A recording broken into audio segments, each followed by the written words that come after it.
Dengarkan baik-baik, bahwa kesempatan kalian belajar, kesempatan kalian jadi orang cerdas, kesempatan kalian jadi orang cerdas, pintar, menang, berhasil, itu dilihat waktu kalian di sekolah.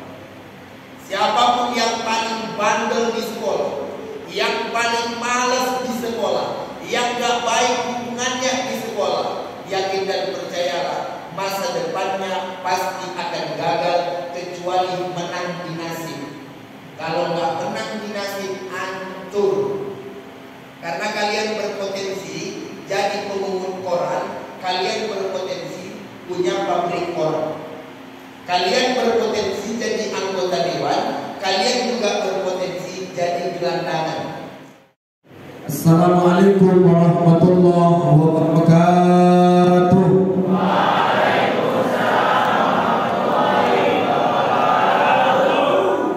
Bismillah, walhamdulillah, wassalatu wassalamu ala rasulillah wa ala alihi wa sahbihi wa mawala, amma ba'du. Sebagai anak, target kita bukan sukses. Sukses itu hadiah. Sukses itu nilai tambah. Yang paling terpenting itu adalah jadi anak yang soleh dan soleha. Kalau sukses sebagaimana nilai tambah dalam diri seseorang, bonus, hadiah, reward. Tapi kalau dia anak soleh dan soleha, itu adalah tujuan yang paling utama. Untuk apa jadi perempuan cantik tapi kerjaannya menggoda suami orang? Bahasa kita sekarangnya pelakor. Untuk apa jadi laki-laki tampan tapi mohon maaf setiap gang punya pacar? Gak usah astagfirullah, biasa aja kalesnya.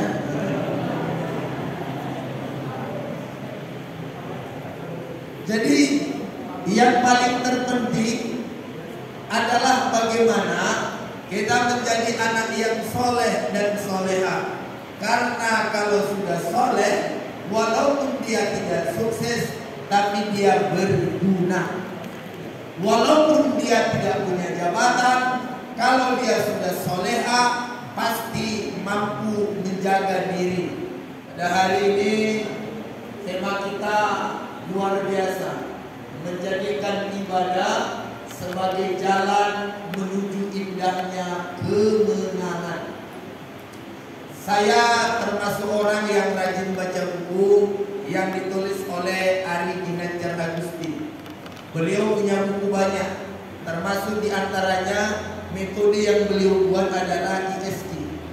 Kata beliau, orang sukses itu biasanya dilandasi dengan 3 hal. Berapa? Ya. Baik, Anda ingin melihat menang, ingin melihat sukses, ingin melihat berhasil, itu cukup kita lihat dari 3 hal saja. Apa yang pertama? Yang pertama adalah mereka yang sukses emosionalnya. Yang kedua, mereka yang sukses intelektualnya. Yang ketiga, mereka yang sukses spiritualnya. Jadi ada 3 yang melambangkan Anda berhak berhasil. Pertama, sukses secara emosional. Maksudnya apa? Kadang-kadang ada orang yang kalau dari ucapan, dari pemikiran, dari kecerdasan, dia gak pinter-pinter amat. Lebih pinter Pak Ahmad lah dari dia gitu. Tapi mohon maaf, kalau dari pergaulan, dia paling jago. Dia orang yang paling digemari oleh kawan-kawan. Dia orang yang paling disukai oleh kawan-kawannya. Ini adalah orang yang berpotensi sukses. Mereka yang bisa bergaul dengan baik. Kalau bahasa Ari Ginanjar, sukses emosional. Pandai menguasai kawan, pandai ngomong dengan kawan. Ada kadang-kadang orang ini cerdas. Cerdasnya luar biasa. Tapi kalau ngomong kayak orang PA, kalau ngomong kayak orang gak cerdas, kalau ngomong kayak orang gak terdidik. Padahal kalau nulis, kalau ujian, dia paling cerdas. rankingnya 1 terus. Mereka ini adalah cerdas intelektual tapi tidak cerdas emosional. Bapak Ibu, adik-adik yang dimuliakan oleh Allah Subhanahu wa taala. Jadi yang pertama, orang yang sukses, mereka adalah yang sukses emosionalnya. Jadi banyak orang di negeri ini rata-rata gini lah, anggota dewan. Anggota dewan itu rata-rata nggak pintar pendidikannya, tapi pintar emosionalnya, merayu orang, ngajak orang supaya milih dia. Nah, itu rata-rata punya potensi sukses, Pak.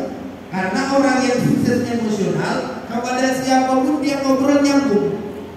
Ada orang ini ngobrol dengan siapapun gak nyambung.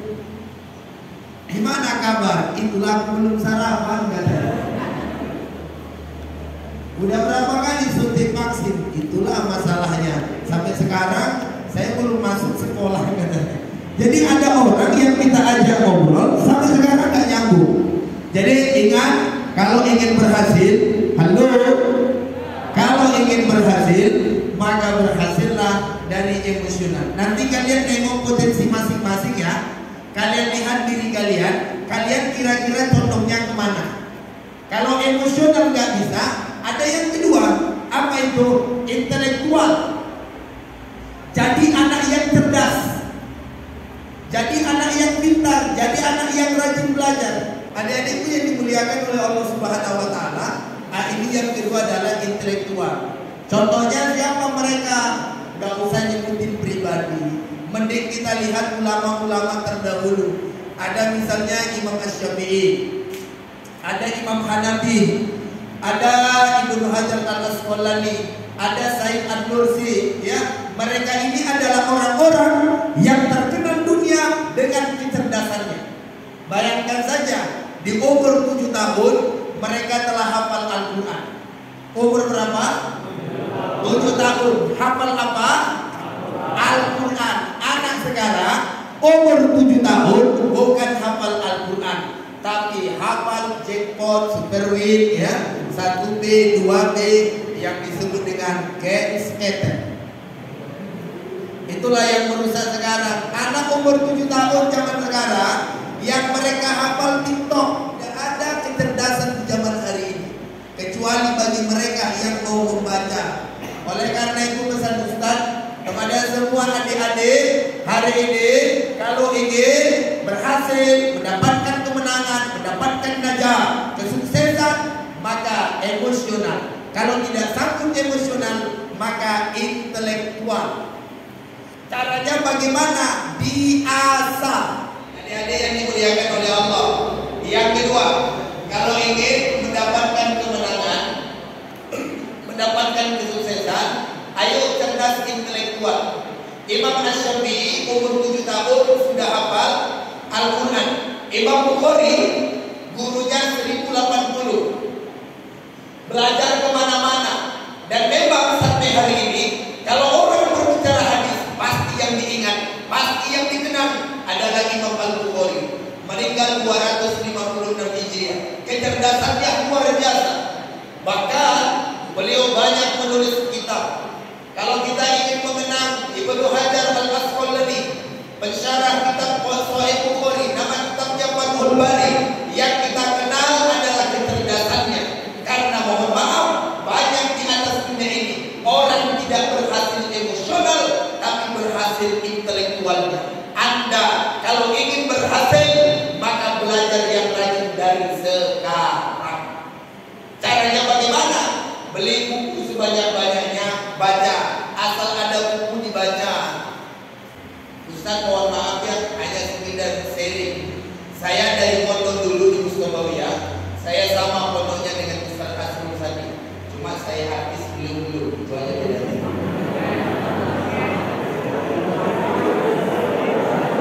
Saya ngomong fakta loh. Adik-adik tahu kan, Ustaz sudah masuk TV, betul ya? Kemarin kan Ustaz sama Lesti hampir jadian.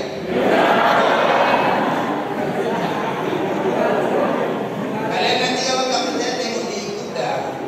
Oh, Lesti sama Ustaz dekatnya luar biasa. Cuma kan Ustaz nggak tahu ya kenapa dia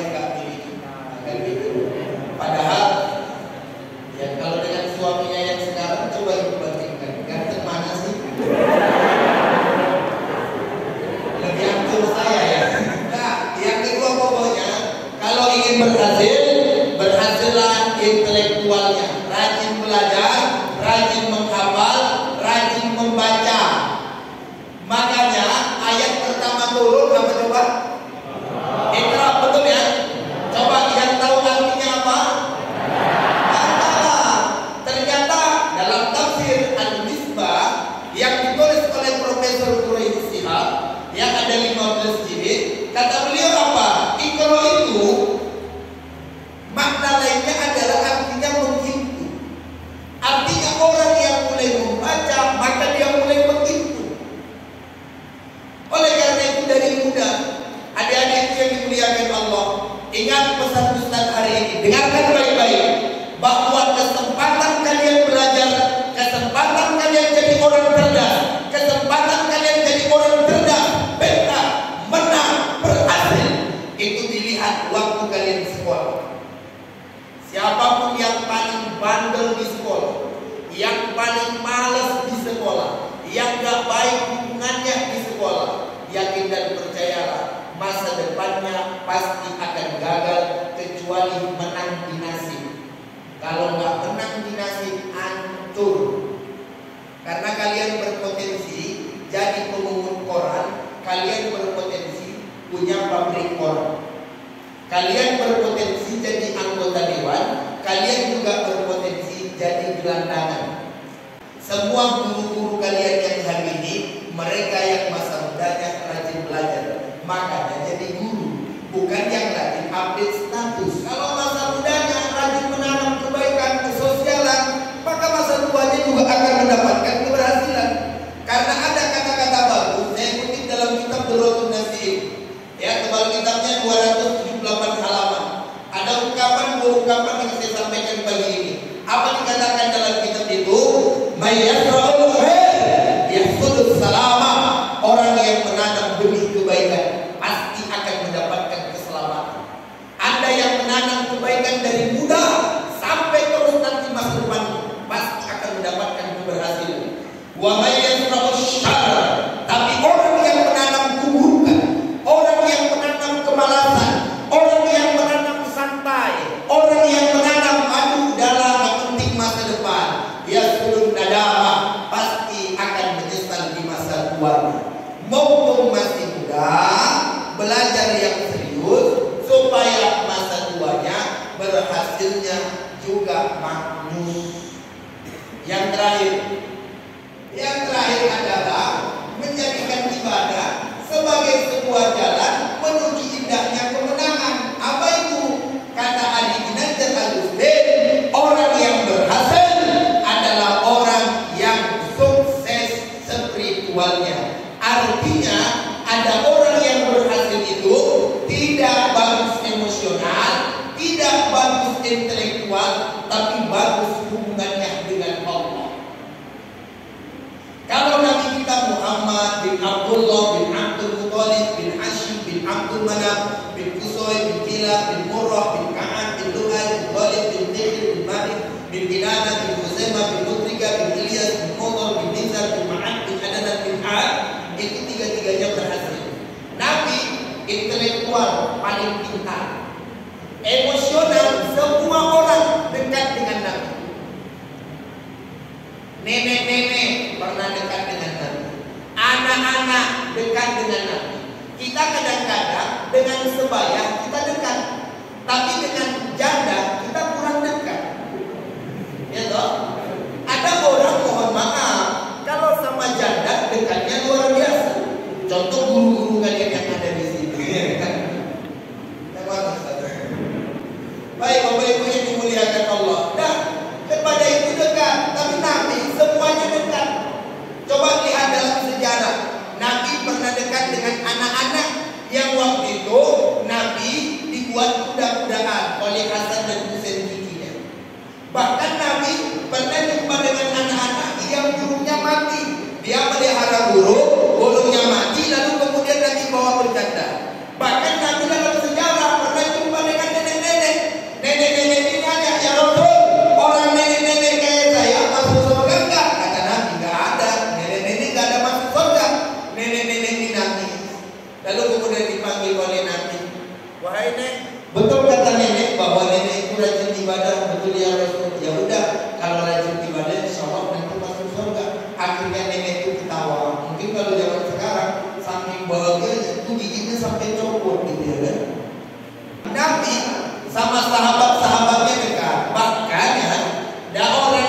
beda agama dengan Nabi pun Nabi juga dekat. Contoh, waktu Nabi berangkat hijrah, yang bimbingnya itu kan orang namanya Abdullah bin Quraisy. Begitu disebutkan dalam kitab Ar-Rahiq Al-Maktub, Sirah An-Nabawiyah yang ditulis oleh Syekh Syukri Rahman Al-Mubarakpuri. Tebalnya kalau saya nggak salah yang terbaru sekarang 601 halaman. Bahwa yang bimbingnya adalah Abdullah bin Quraisy, dan itu orang Yahudi. Nabi dekat dengan orang Yahudi, Nabi dekat dengan Muslim, Nabi dekat dengan anak-anak. Artinya apa? Nabi berhasil emosional, intelektual. Tidak ada orang yang paling tercerdas kecuali Nabi. Sebab syarat menjadi Nabi itu kan ada 4. 1, siddiq. Yang kedua, yang ketiga, yang keempat, what is the meaning fatona? Fatona itu artinya cerdas. Jadi Nabi nggak mungkin oon, Nabi nggak mungkin jahil, karena Nabi pasti cerdas. Nabi itu lengkap. Spiritual, jangan tanya lah. Nabi ini Isra Mi'raj, karena Nabi itu berhasil loh spiritualnya. Bayangin aja, sebelum Nabi Isra Mi'raj ada 3 cobaan yang bertubi-tubi. Pertama, istri tercinta meninggal dunia. Siapa itu?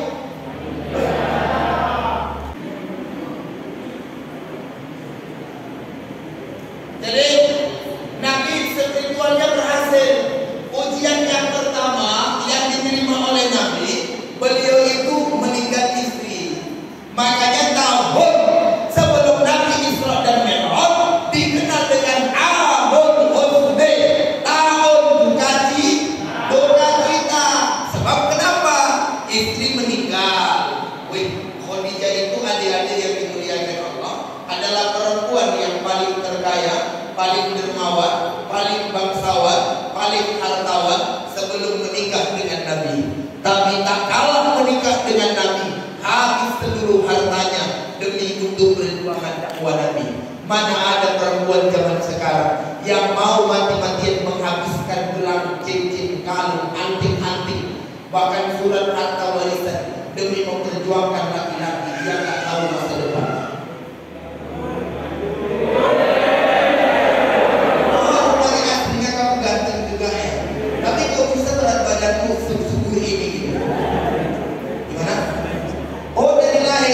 Berarti dari lahir udah berat 10 kilo ya. Wah, gimana banget.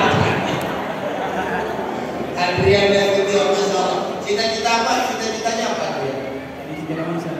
Jadi sejarawan ya. Berarti hobi baca sejarah. Sejarah apa yang kamu sukai? Sejarah Islam. Berarti apa? Tampil lah. Berarti udah suka baca sejarah Islam ya. Kebetulan kita sama hobinya. Ustaz baru beli kitab, ada 20 ya, 20.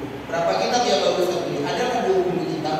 Tarikh At-Tabari, Bidayah wa Nihayah, kemudian Sirah An-Nabawiyah, banyak tarikh ulama. Ada baru beli buku kira-kira 7 juta. Beberapa bulan yang lalu saya beli buku 7 juta, khusus semuanya sejarah. Kamu udah beli? Oh, di rumah ada ya? Apa yang ada di rumah yang bisa dibaca? Sirah Nabawiyah, yang mana Sirah Nabawiyahnya? Kan saya itu, yang kayak gimana gitu. Oh, yang kayak gitu ya. Oh iya. Itu oke. Oh, jadi kenapa kepingin jadi sejarawan Islam? Karena sejarah Islam itu indah. Sejarah Islam itu indah, seindah bulan purnama ketika senyumnya seorang wanita. Luar biasa. Jadi memang hobi sejarah ya. Pesan Ustaz sama Adrian, kalau hobi sejarah pelajari terus dari sekarang. Beli, koleksi. Dan sejarah Islam itu rumusnya, pertama kuasai sejarah Nabi, yang kedua kuasai sejarah sahabat-sahabat Nabi. Yang ketiga, dalam Islam itu ada dia zaman Abbasiyah, ada Umayyah ya, ada kemudian Turki Utsmani. Itu nanti dipahami, ada raja-rajanya, ada sejarah perang salib, sejarah To'am Khawas. Insya Allah nanti ada dalam buku semua.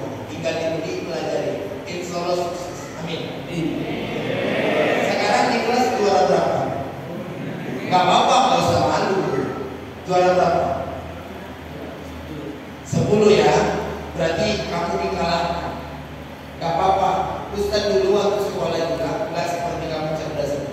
30 orang satu kelas, Ustaz nomor yang paling terakhir. Iya, 30 orang satu kelas, saya itu nomor 31. Dan saya bangga karena saya dapat juara 1 dari belakang. Gak apa-apa ya. Mudah-mudahan berhasil ya. Silakan dulu. Oke. Yang kedua adalah saat paman Nabi meninggal dunia, bernama Abu Thalib. Betul ya? Abu Thalib. Yang ketiga, Nabi berangkat ke Thaif. Saat nyampe di Thaif, Nabi menyampaikan dakwah. Tapi mohon maaf, bukan dikasih makanan, tapi dikasih parah. Maka Nabi penderitaannya bertambah-tambah. Nabi pun kemudian diberikan hadiah oleh Allah karena sempurna intelektual, sempurna emosional, sempurna spiritual. Akhirnya diberangkatkan Isra dan Mi'raj. Itu tadi ayatnya yang kita baca. Subhanalladzi asra bi'abdihi lailan minal masjidil haram ilal masjidil aqsa. Sampai pada puncaknya Nabi menerima perintah sholat. Ustaz ingin berpesan kepada kalian, juara 1 gak usah bangga. Anak yang paling pintar gak usah bangga. Yang paling tampan gak usah bangga. Yang paling cantik gak usah bangga. Yang harus kalian pertahankan bukan ketampanan, bukan kecerdasan, tapi yang harus kalian pertahankan adalah sholat 5 waktu. Cinta gak usah pertahankan mati-matian, tapi kalau sholat 5 waktu, itulah yang harus kalian pertahankan. Kalau memang kawanmu terlalu pintar, oke, cari bakat. Karena masa depan adik-adikku akan mengharapkan skill, kemampuan. Makanya kalian kalau punya kemampuan ngambil Ustaz dan kawan, pertahankan. Karena itu berpotensi kalian pandai mencari penghasilan. Halo, adik-adik yang pandai jahit, robek baju kawannya jahit, jilbab kawannya robek jahit, mulut kawannya robek jahit. Ya, kalian bisa membaca potensi diri masing-masing. Pertama, bahasa intelektual. Yang kedua, baca emosional.